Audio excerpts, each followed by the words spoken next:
Isaac Mondele a raconté une histoire d'amour entre Ngana Fidèle. Bon, on s'est connus à Kilimani. C'était une parcelle à un de nos papas, appelé ça atelier. Et c'est ici que j'ai connu Fidèle. Un bon jour, on était en train de travailler. J'ai vu une belle femme entrer. Elle est venue chez son oncle. L'oncle vivait là et nous, on habitait pendant ce temps ici. Les demandes, normalement, ne seront pas. Elle était assise là. Donc, quand mon père osait travailler dans l'atelier, j'étais en train de travailler à l'atelier. Eh bien, Sakae a eu à vendre, mais moi j'étais assis par terre. J'ai fait ma demande, elle avait refusé. Bonsoir, je suis Marie-Fidèle Chassa. Et tonton m'a appelé une fois, on commençait à parler. Il m'a dit qu'il était artiste et tout et tout. Moi je ne savais pas l'histoire des artistes. Je savais pas artiste était, on a un monde artistique, même pas d'artiste. C'est grâce à lui qu'il a vu ma artiste, des alala no pango. Après on a eu réfléchir une fois, on a la côté où l'artiste va la dire va bassi pour orange. Sur un puis moi c'est assis c'est orange dans la boîte qui a mot donc on ça la fait moi aussi. Ah toi le moni bongo toi avancé nga ici nga la raisonner le quoi né nga la oh il va artiste on a j'étais en G1 la bataille qui dans tout bataille université c'est par là que la bataille pour citer qui est pour mais c'est nga nga déjà nga nga mais on ça moi si ça semblant comme si mais je l'aimais, il parle bien, je vous dis, il parle bien.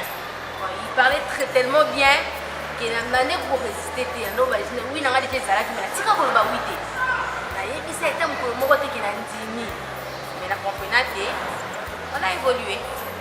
Moi c'est Cédar Lemba, Ken Samy. En 2010, je crois, mai avril. Parce que Fidèle, normalement, il dit qu'il y a un tonton Cédar. À tout le monde, mais tonton Cédar, je vois, j'ai nous en déranger, mais tonton Cédar, c'est bon. Nayebi Isaac, nayebi passé naye, to poli naye, to tangi naye banchik, to banda naye na bakimangu, to banda na bakimangu, to poli naye, mais assassin. Il m'a dit non et après ça il a raison, et puis non.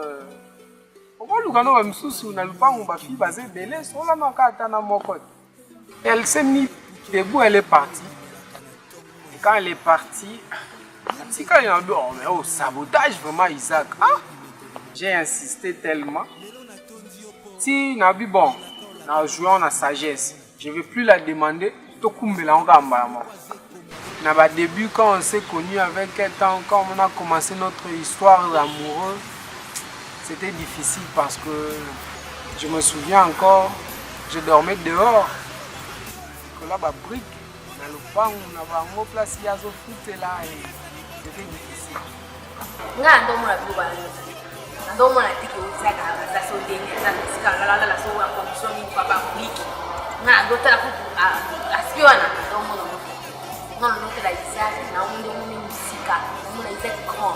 Mais Fidèle pas soit conseil à Simba on a mal.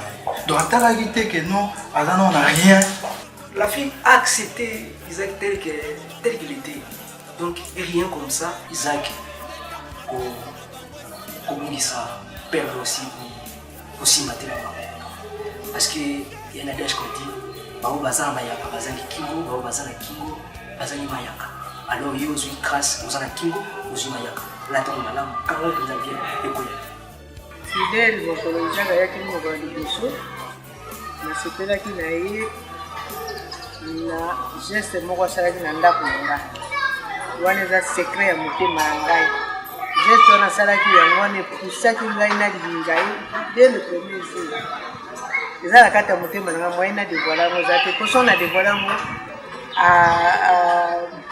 nayebi te esengo nini kozala na ye. Un matin, à l'université, cette m'appelle d'urgence. La zone. J'ai dit, ça ne peut pas attendre. Il y a la dame, il y a urgent. Si lui appelle urgence, ça fait urgence, c'est qu'il faut que je quitte. Là, il y a une peine, magasin. Quelque part, cette me dit, va, fidèle, moi et toi, c'est fini. À quelle heure gauche droite? La vie, je peux bien rester avec toi. Mais non, on va il sait parler. Mais non, on ne comprend pas bien. C'est là, c'est absolument que là, ici. Isaac alobi o nalingi lisusu fidèle. Olingi ete papa. Me nalingi mutu mususu ya kolakisa nga te, me nga nalingi fidèle. Nalingi ete padalobi. Et là, nous réfléchissons, la peine à réfléchir. Nous avons après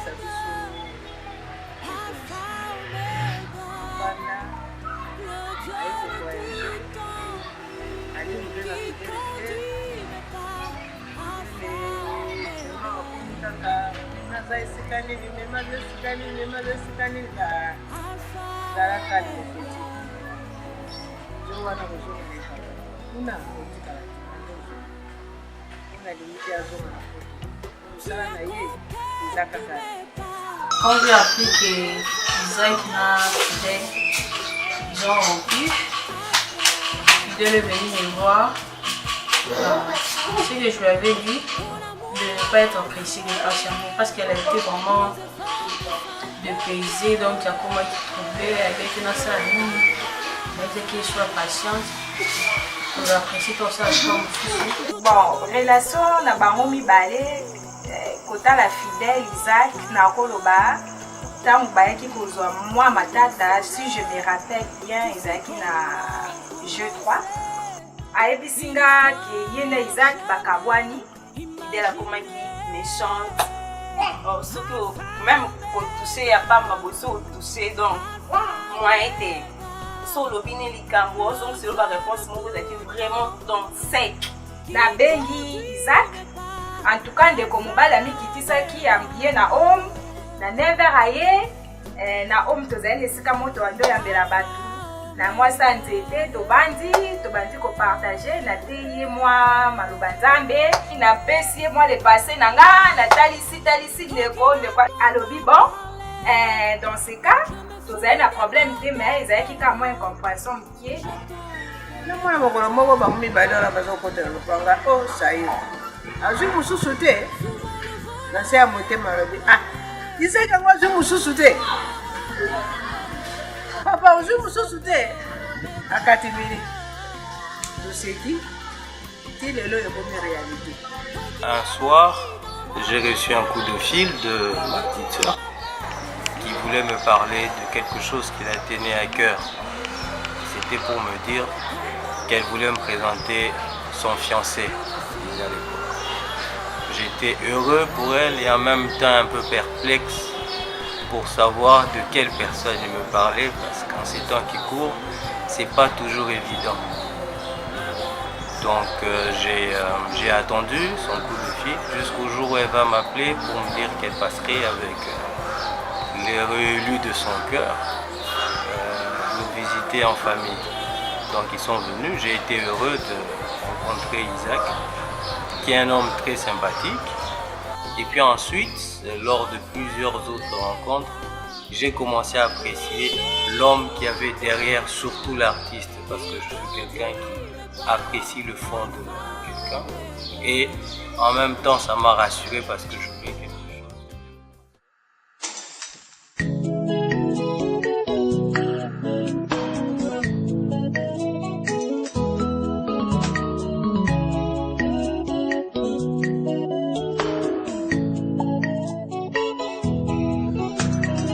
motema nanga boyi nyonso eponi yo osalaka ndenge nini otia kimia na motema na ngai wapi bato ya mayele bakolomboka bayeba banda makambo mbaya kotala moto suka akomi okamba bato. Moi je vais parler beaucoup plus du jour Tozaki na vernissage. Tozaki invité pour à l'exposition qui était vraiment très bien, formidable. Mais bon, à un certain moment, nous avons été surpris parce que mon frère ne m'avait rien dit, hein. J'étais au courant de rien, à un certain moment, je voulais partir, mon frère m'a dit d'attendre. Bon, je croyais que peut-être qu'il allait me présenter avec l'ambassadeur de la Belgique pour avoir un visa. Mais c'était pour autre chose. Mon frère m'a dit que je l'attends et à un certain moment, j'ai vu qu'il a demandé le micro et j'étais à côté de lui. Bien sûr, je ne pouvais pas le laisser, surtout si c'était pour le visa. Mais bon, c'était pour autre chose, quelque chose de très bien. C'est parce que je connais sa fiancée un peu plus. Elle est déjà dans le et puis c'est une bonne cuisinière. Elle a même ce programme sur un bon témoignage, tout ce que là. Il est venu, il m'a demandé d'attendre, il a pris le micro. Moi, je crois qu'il allait annoncer quelque chose d'autre, un autre vernissage. Mais il voulait demander la main, système à Mindele. Ah, fragile, on a vu comme un polémique. Il a demandé la main de sa fiancée devant les ambassadeurs et ses amis. J'étais vraiment pris de court, mais j'étais très heureuse parce que les hommes amoureux comme ça, on les voit plus de nos jours, surtout à Kinshasa. Et la réaction même de sa fiancée m'avait vraiment étonnée parce que lui-même, je crois que sa fiancée n'était pas au courant. C'est ce jour-là qu'on lui allait demander sa main. Aussi exposition qui déjà retard, exposition déjà ebandaki, c'est déjà discours là et à un moment on monte sur micro, votre attention s'il vous plaît. Tant qu'on dit le mot, alobi, alors qui va mon angai, yo on a le barabine qui va mon angai pour encourager dans le sangai batwa, ça c'est moi. C'est mon angai, c'est moi. Ah, à chaque fois mon angai c'est mon sous. La comprenalité, non ramutabi, non peut être bino. Attends comment mon angai, comment mon angai. Le catalogue, le catalogue amical, le Isaac. À tout Ningai, tu veux me poser Nathalie Bag, Nathalie Isaac. Non, bah là, tu as un bac de la film. Non, on n'a pas la film. On a une novelas, Nathalie Bag. Novelas, non, on a un gars, on a une novelas, c'est comme Yangai. C'est quoi ça? Tu veux, même si j'ai dit oui. Elle a dit oui, elle a crié. Elle a dit Bag. Nathalie est émotionnée. I believe the day is coming when every knee will bow and all the people of the earth will worship the Lamb of God. Oh, thank you, Lord. We sing these songs to you tonight, Jesus. All the people of the earth will praise His name, for He is Lord. Every tongue will confess and every knee will bow. From the mountains so high to the valleys below, they will worship the King.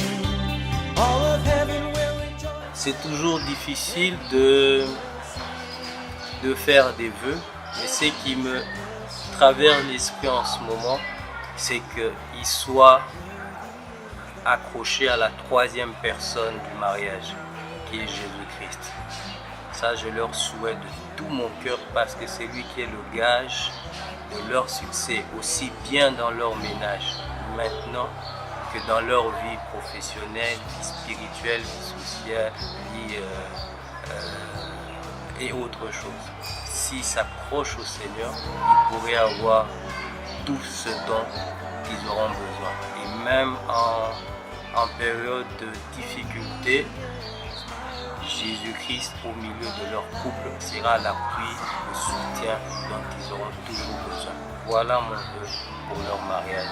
Heureux mariage. J'aimerais vraiment aux Aléli pour souhaiter Bango Kitoko parce que je sais que le mariage a toujours été combattu, mais si vous avez bâti en haut, Zamba batte la Bango, Asunga Bango, prière, Nabiso, les actes qui basent passe à mi-balé, mais en tant que grande sœur, on a bassi parce qu'il faut pas gérer Bango et puis après mi-balé Bakoya.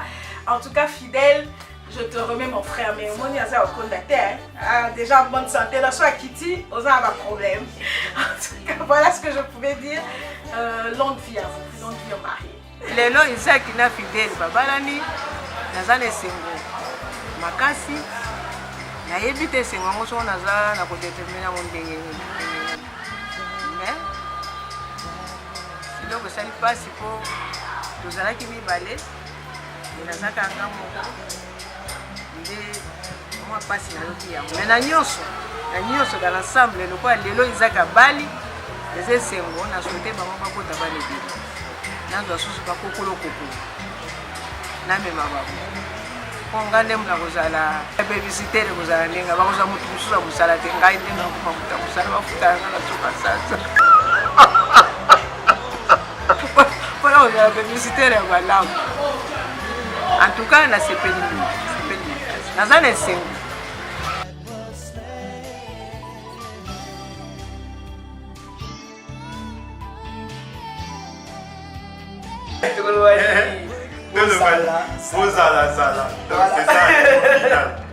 Bye bye. Tu vois aimer ces petits. Tu n'as pas dit que yo aux autres ouais. Ça pour te dire ça les mise en scène. Moi je dis que la mise en scène quand c'est ça pas. Pourquoi ça va mise en scène? Mise en scène ça là il fait la partie. Il faut quand hier. Il mise en scène va bien. Ça va bien. Parce que comme on a quoi on suit. Bon, on peut se choquer. Ça va surprise normale, mais choc, logo 19 jours, on se fait que ça. La ligne est haute. Pour qu'on soit 19 jours, bah, ok, lui. Là, ok. Eh, mais fais-le qu'il calate. Là, la cause, voilà qui.